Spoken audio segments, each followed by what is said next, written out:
समूएल का दूसरा ग्रंथ अध्याय 7 पद संख्या 1 से 5, 8 से 12 और 14 से 16 तक।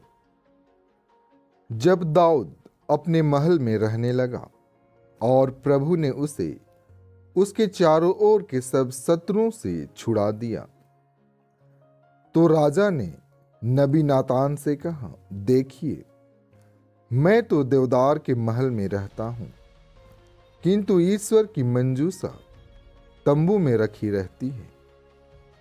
नातान ने राजा को यह उत्तर दिया, आप जो करना चाहते हैं कीजिए, प्रभु आपका साथ देगा।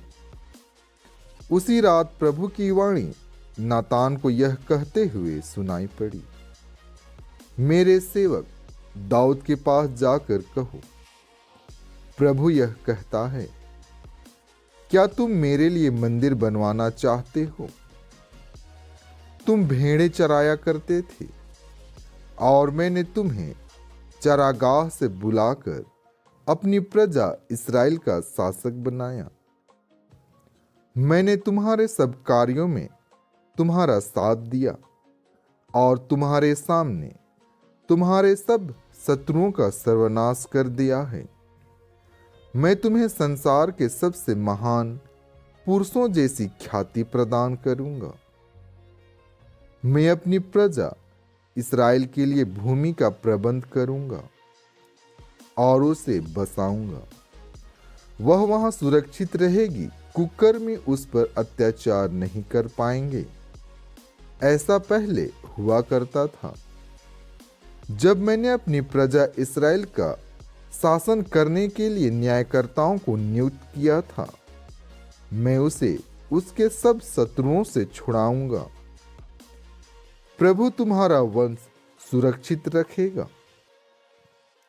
जब तुम्हारे दिन पूरे हो जाएंगे और तुम अपने पूर्वजों के साथ विश्राम करोगे, तो मैं तुम्हारे पुत्र को तुम्हारा उत्तराधिकारी बनाऊंगा और उसका राज्य बनाए रखूंगा। मैं उसका पिता होऊंगा और वह मेरा पुत्र होगा, किंतु मैं उस पर से अपनी कृपा नहीं हटाऊंगा, जैसा कि मैंने साउल के साथ किया, जिसे मैंने तुम्हारे लिए ठुकराया। इस तरह तुम्हारा वंश और तुम्हारा राज्य मेरे सामने बना रहेगा और उसका सिंहासन अनंत काल तक सुदृढ़ रहेगा।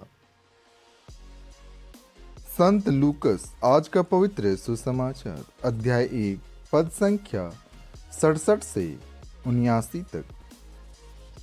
उसका पिता पवित्र आत्मा से परिपूर्ण हो गया और उसने यह कहते हुए भविष्यवाणी की, धन्य है प्रभु इस्राएल का ईश्वर, उसने अपनी प्रजा की सुध ली है और उसका उद्धार किया है।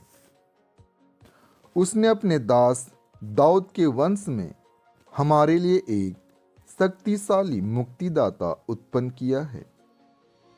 वह अपने पवित्र नबियों के मुख से प्राचीन काल से यह कहता आया है कि वह शत्रुओं और सब बैरियों के हाथ से हमें छुड़ाएगा और अपने पवित्र विधान को स्मरण कर हमारे पूर्वजों पर दया करेगा।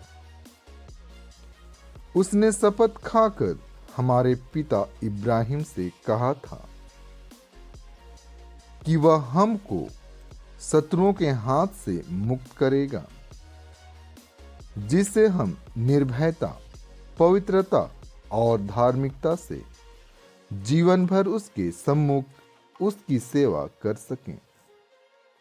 बालक, तू सर्वोच्च ईश्वर का नबी कहलाएगा, क्योंकि प्रभु का मार्ग तैयार करने और उसकी प्रजा को उस मुक्ति का ज्ञान कराने के लिए जो पापों की क्षमा द्वारा उसे मिलने वाली है, तू प्रभु का अग्रदूत बनेगा।